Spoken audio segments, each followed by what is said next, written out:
কি রে ফকিন্নির বাচ্চা, ছোট লোকের বাচ্চা, তুই আমার খাটাইস আমার পাশে কি লিখে শুইছিস? কেমন কথা কব? আমি তোমার পাশে শুয়েছি কি লিখে? আমি তোমার স্বামী। স্বামী? কিসের স্বামী? তুই আমার বালের স্বামী। দেখো 3 মাস পর প্রবাস থেকে আইছি, সারাদিন অনেক কাজ করছি, শরীরটা অনেক ক্লান্ত। আর ঝামেলা করো না, চলো শুয়ে পড়ি। এই ফকিন্নির বাচ্চা ছাড়। তুই শোয়ার বেলায় স্বামী ফোটাইতে আসিস? হ্যাঁ, বউয়ের কোনো ভরণ পোষণ দিতে পারস না, বউয়ের কোনো কিছু করতে পারস না তুই। তোর মতো স্বামী দিয়ে কি আমি কি করবো? হ্যাঁ, তোর মতো স্বামী ধরে দিয়ে কি আমি পারি খাবো? বউয়ের কোনো দায়িত্ব নিতে পারবি না, বউয়ের কোনো ভরণ পোষণ দিতে পারবি না, আর শোয়ার বেলায় স্বামী ফোটাইতে আসবি? বেরো বেরো আমার রুম থেকে। তাই নে তোর বাপের টাকা। টাকা? তুমি এত টাকা কই পাইলা? এনে শুধু 7 লাখ টাকা না, তোর কাবিনের 3 লাখ টাকা, টোটাল 10 লাখ টাকা আছে এখানে। এই আমার টাকা দে। কি 10 লাখ টাকা? কিন্তু আমার জানা মতে তো তোমার ভিটা বাড়ি কিচ্ছু নাই, তুমি এতগুলো টাকা কই পাইলা? কই পাইছি? তোদের এই জ্বালা যন্ত্রণা গরজামের অত্যাচার থেকে বাঁচার জন্য আমি আমার একটা কিডনি বিক্রি করে আইছি। এটা তুমি কি করছো? আমি তোর সাথে সংসার করবো না, তোর আমি তালাক দেবো। আমি, তুই, তোর ফ্যামিলি এই গরজামের জীবন থেকে মুক্তি পাইতে চাই। আজকে থেকে আমি মুক্তি। নেহা, আব্বা, আম্মা। কি ব্যাপার? তুমি তুমি বাংলাদেশে কিভাবে আসলা? তোমারে না কয়েক মাস আগে এয়ারপোর্ট থেকে বিমান উঠে দিলাম, তুমি আবার বাংলাদেশে কেমন আসলা? চলো কথা কও না কেন? বলতেছি, আগে বলো কেমন আসলা তুমি বাংলাদেশে? আমি কইতাছি তো, আমার 1 গ্লাস পানি দাও। পানি পরে, আগে তুমি কও তুমি বাংলাদেশে কেমন আসলা?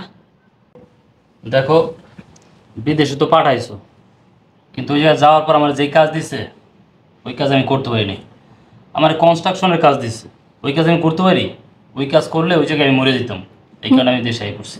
মইরা গেলে মইরা যেতি, তুই দেশে কে লিগাইছিস? আমার বাপে এতগুলো টাকা দিয়ে তোর বিদেশ পাঠাইছে তোর দেশে আসার জন্য? হ্যাঁ, দেখো চিল্লাচিল্লি করো না, 1 গ্লাস পানি খাও, আমার গলাটা শুয়ে গেছে। কি তোর পানি দিমু? তোর কি হয়েছে? আব্বা আসসালামু আলাইকুম। ওয়ালাইকুম সালাম। কি ব্যাপার? তুমি দেশে কি লিগা? কি ব্যাপার জামাই? তোমারে কয়েক মাস আগে আমরা এয়ারপোর্টে যাই প্লেনে উঠায় দিয়ে আসলাম, তোমাকে কি কোম্পানি ছুটিতে পাঠাইছে? না মা, ছুটিতে পাঠা নেই, আমি আই করছি। ওই বিদেশ তো গেছি, যেই কাম দিছে ওই কাম তো আমি জীবনও করিনি। কনস্ট্রাকশনের কাম দিচ্ছে, রোদ্রের মধ্যে ওই কাজ করলে আমি তো মরেই যেতাম। এই কারণে আমি আমার দেশে চলে আসছি। কি কইলি? তুই আইয়া পড়ছস মানে লাখ লাখ টাকা খরচ করে তোর আমি বিদেশ পাঠাইছি। আমার লাগা আমার টেয়ার কি হইব? তুই অক্ষণ আমার টেয়া দিবি, বান্দির পুত। আব্বা আপনারা সবাই এমন করতেন কি লিখে? আমি তো কইলাম আমরা যেই কাজ দিছি ওই কাজ আমি যদি করতাম তাহলে আমি মরেই যেতাম।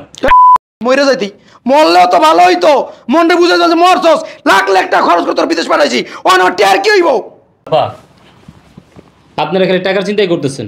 একবার আমার দিকে চেহারা দেখছেন আমার কি অবস্থা হয়েছে? হ্যাঁ, রোদে পুইরে আমি জ্বলে গেছি, পুরো কালো হয়ে গেছে চেহারা। তোর কালো হয়ে যাক, তুই পুইরা যা, তুই মইরা যা। হ্যাঁ, কত আশা করে তোর বিদেশ পাঠাইলাম যে আমার বিদেশ পাঠাইছি, লাখ লাখ টাকা ইনকাম করে আমার দিব, আমি খরচ করুম, আর তুই এমনি এমনি আইবার চাস? আব্বা আপনার বুঝতেছেন নাকি লিখে? আমি যদি মরে যেতাম তাহলে তো আপনার মায়েরা বিধবা হয়ে যেত। এই শয়তানের বাচ্চা, তুই বাইসে থেকে আমার কি হইতেছে? হ্যাঁ, কি হইতেছে আমার? তুই আমার বিয়ে করার পরে 1 বছর ছিলি আমার বাড়িতে ঘর জামাই, আমার বাপেরটা খাইছিস, আমার বাপেরটা পড়ছিস। আমি আমার বাপের কাছে কত কান্নাকাটি করে হাতে পায়ে ধইরা টাকা পয়সা নিয়ে তোর বিদেশ পাঠাইছি, আর তুই কি করলি? হ্যাঁ, কি করলি? বিদেশের আগে তুই কষ্টের কাম করতে পারবি না, তুই বাংলাদেশে চলে আসিস। এই শয়তানের বাচ্চা, আমার বাপে এতগুলো টাকা খরচ করে তোর বিদেশ পাঠাইছে, আর এখন তুই খালি হাতে চলে আসিস। তোর দিয়ে আমি কি করবো? তুমি খালি টাকা পয়সা চিন্তাই করলা? হ্যাঁ, আমি যে জানলে ফিরে এলাম এটা তোমার কাছে কিছু মনে হলো না? তো জান দিয়ে আমি কি করুম? হ্যাঁ, তুই থাই আমার কি হইতাছে? আমার কি করতে পারতাছস? তুই কি কোনো কাজ বাজ করস? হ্যাঁ, কোনো কাজ বাজ করে আমার খাওয়াতে পারতাছস? থাকাস তো ঘর জামাই, আবার বড় বড় কথা কস। শোনো, স্বামী হয়েছে বটের ছায়া, আমি যে বাইচে আছি এইটাই শুকরিয়া আদায় করো। আমার মাইয়া শুকরিয়া আদায় করবো, উনি বাচ্চা আছে। তোর মতো বেকার জামাই থাকার থেকে না থাকা অনেক ভালো। আব্বা আমি দেশে আই পড়ছি, আমি সিদ্ধান্ত নিছি আমি দেশে একটা কিছু করবো। বিদেশ গিয়ে কিছু সিরবার পারলা না, তুই বাংলাদেশ ভাই কি সিরবা আমার জানা হয়েছে। এই আমি তো সাপ সাপ কই দিতেছি, এই বাদামের বাচ্চারা তোর জামাইরে আমি বউ বই খাইতে পারতাম না। আব্বা তুমি কি মনে করছো ওরে এই বাড়িতে বহায় বহায় খাওয়ামো? যতদিন তোমার টাকা পরিশোধ না করতে পারবো ততদিন এই বাসার চাকর হয়ে থাকবো, গোলাম হয়ে থাকবো। বাসার যত কাজের লোক আছে না সবগুলো না করে দিয়া ওরে বাসার চাকর বানাই রাখবো। কি কইলা? আমি এই বাড়ির জামাই, আমার এই বাড়ির সমস্ত কাজ করাবা, আমার এই বাড়ির চাকর বানায় রাখবা? তো কি বানায় রাখবো? হ্যাঁ, রাজা বানায় রাখবো তোরে? তুই আমার মায়ের খাওয়াইতে পারবি না, পরন দিতে পারবি না, তা কি করবো? আমার মায়ের তোমার কাছে চুমাইবা? এই শয়তানের বাচ্চা, শার্ট প্যান্ট খুইলা বাসার কাজের লোকের কাপড় চোপড় আছে না, ওগুলো পয়লা বাসার কাজকর্ম শুরু করে দে। মায় আসো।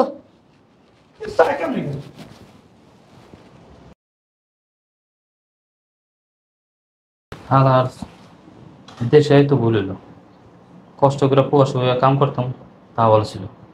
এখন শ্বশুরবাড়িতে নাকি চাকরের মতো কাটতে হইব। সারা দিন আমার দিয়ে কাম করাইলো, কাম করতে করতে পুরো শরীর ব্যথা হয়ে গেছে। উফ, শরীরটা আর কুলাইতেছে না।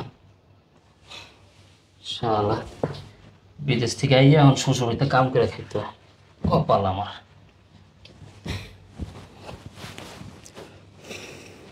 কি রে ফকিন্নির বাচ্চা, ছোট লোকের বাচ্চা, তুই আমার খাটাইস আমার পাশে কি লিখে শুইছিস?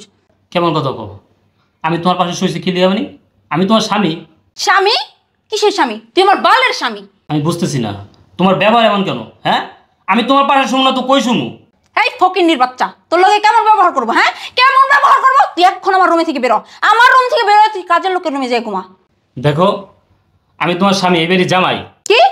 তুই আমার স্বামী? হ্যাঁ, বইয়ের কোনো দায়িত্ব নিতে পারবি না, বইয়ের ভরণ পোষণ দিতে পারবি না, বইয়ের কোনো খরচা দিতে পারবি না, আর শোয়ার বেলায় কি স্বামী ফুটাই যাবি?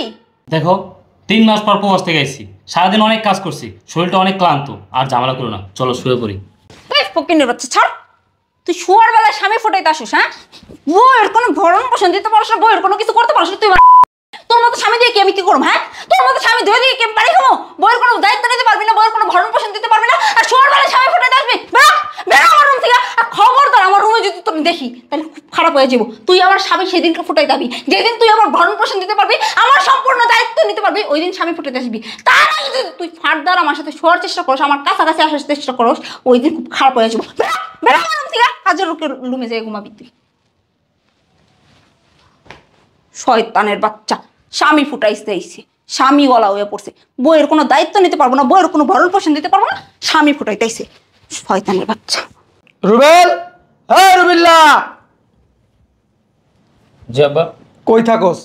এই যে ডাক্তারজি কইছে এক কাপ চা দিতে, কই? আব্বা, চায়ের পানি তো বসা হয়েছে, গ্যাসটা শেষ হয়ে গেছে।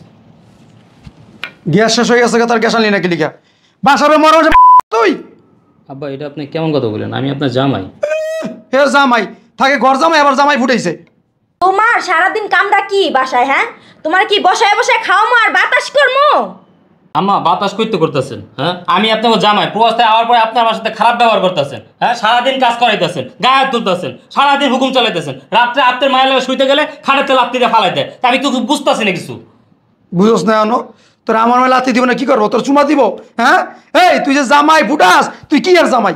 তুই কি আর জামাই? হ্যাঁ, তোর আমি 7 লাখ টাকা খরচ করে বিদেশ পাঠাইছি, আমার 7 লাখ টাকা তুই নষ্ট করছস। এই 7 লাখ টাকা কবে দিবি সেইটা তুই ক। আব্বা, আমি এখন এই 7 লাখ টাকা কইতে দিব? হ্যাঁ, আমি যদি 7 লাখ টাকা দিতে পারতাম, আমি আপনাকে জামাই, তাহলে এবারে তোমার কাজ করে খাওয়া লাগতো না, আমার সম্মানই থাকতো আলাদা। সম্মান?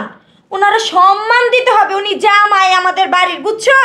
উনি প্রবাসের থেকে লাখ লাখ টাকা ইনকাম করে আনছে, আমগুলো গহনা পাতি আনছে, এই জন্য ওনাকে সম্মান দিতে হইব। সম্মান পাইতে হইলে সম্মানের মতো কাজ করতে হয়। থাকস তো ঘর জামাই, আবার বড় বড় কথা কস। লজ্জা লাগে না এই কথা কইতে? হ্যাঁ, তোর সম্মান করবো? খাড়াইয়া না থেকে গ্যাসের দোকানে যা, যাইয়া গ্যাস নিয়ে আয়, তাড়াতাড়ি রান্না বান্না কর। দুপুরে কি আজকে খামু না নাকি? যাস না কে? ঠেটা মালের মতো খারাপ যাস। রে, এই 2-3 দিন ধরে তুই বাড়িতে নাই, কই আসিলি? হ্যাঁ, তোর মেয়ের কাছে গেছিলি, কি করতে গেছিলি, কই গেছিলি? দেখো, চিলাচিলি করো না, আমার শরীরটা ভালো নাই, অসুস্থ। কি? তুই অসুস্থ? তার মানে আমি যেটা সন্দেহ করছি ঠিক তাই? কার কাছে গেছিলি? সত্যি করে কবি, কার কাছে গেছিলি ক? দেখো, সবসময় আমার লাগে বাজে ব্যবহার, বাজে কথা বলবা না। ওরে আমার নবাব জাদা বেটা রে, ওনার সাথে বাজে কথা কওয়া যাবে না, বাজে ব্যবহার করা যাবে না। এই তুই কোন রাজপুত্র রে, তোর সাথে বাজে ব্যবহার করা যাবে না? তোর কি সারাদিন আমি চুম্মা দিমু ঘর জামাইয়ের বাচ্চা? কিরে ঘর জামাইয়ের বাচ্চা, এই ফকিনির বাচ্চা, ছোট লোকের বাচ্চা, তুই আমার টাকায় আমারটা পয়রা তুই আমার মায়ের হাত তুলছাস? দেখেন, কথা কম বলবেন, কথা যদি বেশি বলেন না তাহলে আপনার গেলে একটা মাইরও কয়ে রাখলাম। ওরে ফকিনির বাচ্চা, ছোট লোকের বাচ্চা, তুই আমার টাকায় আমারটা পয়রা আমার বাড়িতে থাইকা তুই আমার হাত তুলবি? দে আত্তাল, আত্তাল বান্দির ভূত আত্মর। আল্লাহ! এই রুবেল, ছোট লোকের বাচ্চা, ফকিন্নির বাচ্চা, তোর কত বড় সাহস তুই আমার সামনে আমার বাবার গায়ে হাত তুললি? আমার বাবাটা খাইতেছিস, আমার বাবারটা পড়তেছিস, আমার বাবার বাড়িতে থাকতেছিস, আমার বাবার গায়ে হাত তুললি তুই? হ্যাঁ, তোরে বিয়ে করার পর থেকে তোর বাপের বাড়িতে থাকছি, খাইছি, রইছি, বিদেশ গিয়ে 7 লাখ টাকা খরচ করছি তোর বাপের। এই কারণে তুই, তোর মায়, তোর বাপ আমার কম কথা শুনস নাই, আমার গায়ে হাত তুলছস। আমি এতদিন অনেক সহ্য করছি, কিন্তু আজ সহ্য করবো না। বাবা রে বাবা, বৌবার মুখে কথা করছে, তোর এত লজ্জা এত ঘিন, আমার 7 লাখ টাকা দিয়া তুই আমার বাড়িতে বাইরে হয়ে জাগা। তাই নে তোর বাপের টাকা। টাকা? তুমি এত টাকা কই পাইলা? এনে শুধু 7 লাখ টাকা না, তোর কাবিনে 3 লাখ টাকা, টোটাল 10 লাখ টাকা আছে এখানে। এই আমার টাকা দে। কি 10 লাখ টাকা?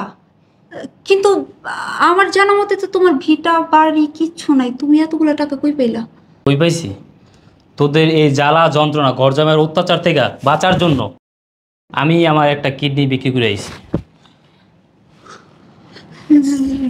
রুবেল, এটা তুমি কি করছো? হ্যাঁ, আমি ঠিকই করছি। আমি এই গরজামের অত্যাচার থেকে বাঁচার লেগে, মুক্তি পাওয়ার লেগে আমি আমার একটা কিডনি বিক্রি করে দিচ্ছি। এইখানে তোর বাবার 7 লাখ আর তোর কাবিনের 3 লাখ, টোটাল 10 লাখ টাকা আছে। আমি তোর সাথে সংসার করবো না, তোর আমি তালাক দেবো। আমি, তুই, তোর ফ্যামিলি এই গরজামের জীবন থেকে মুক্তি পাইতে চাই। আজকে থেকে আমি মুক্তি। রুবেল, এটা তুমি কি করছো? হ্যাঁ, আমি মানছি তুমি প্রবাস থেকে আসার পরে এই 7 লাখ টাকার জন্য আমি তোমার সাথে অনেক খারাপ ব্যবহার করছি। সেটা এই কারণে করছি যেন তুমি নিজে কিছু করতে পারো। আমি তো কখনো এটা চাই নাই তুমি এই 7 লাখ টাকার জন্য তুমি নিজের কিডনি বিক্রি করবা, আমারে ডিভোর্স দিবা। আমি তো কখনো এগুলো চাই নাই। তুমি এটা কি করছো? এই চুপ থাক, যা করছে ভালোই করছে, কিছুই করতে পারবো না, বুঝো নাই? আমার টাকা পাইছি। এই তুই আমার বাড়িতে বাইর হ। বাইরে ভকির মতো বাইর হ। হ্যাঁ, চলে যেতেছি। আপনার বাসায় আমি থাকবো না। তবে আমি সেই সব গরজামাইদের উদ্দেশ্যে বলতে চাই, আপনাদের যদি বিন্দু পরিমাণ আত্মসম্মান বোধ থাকে তাহলে কখনো গরজামাই থাকেন না, আর শ্বশুরের টাকায় বিদেশ যাইয়েন না। ওইসে তোমার ডায়লগ কমাও, তাড়াতাড়ি আমার বাসাতে বাইরাও। রুবেল, তুমি কেন এত বড় রিস্ক নিতে গেলা? কেন তুমি তোমার কিডনি বিক্রি করে দিলা?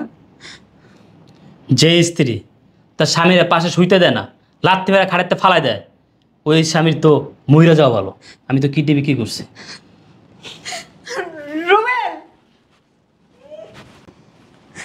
এই যে কান্দস কে? কান্দিস না মা, তোরা আরেক জায়গায় বিয়া দিমু। কিডনি তো একটা এমনি বেচালাইছে, বেশি দিন বাঁচবো না, হয় মইরা যাবো গা, তখন কি করবি? হেচ্ছে ভালো কয়দিন যাক, আমরা তোরা আরেক জায়গায় বিয়া দিয়ে দিমু। চল মা ঘরে চল, কান্দিস না, ওইটা লেগে কান্দা কোনো লাভ নাই। বাদাই মা। 7 লাখ টাকা ফিরে পাইছি। আল্লাহ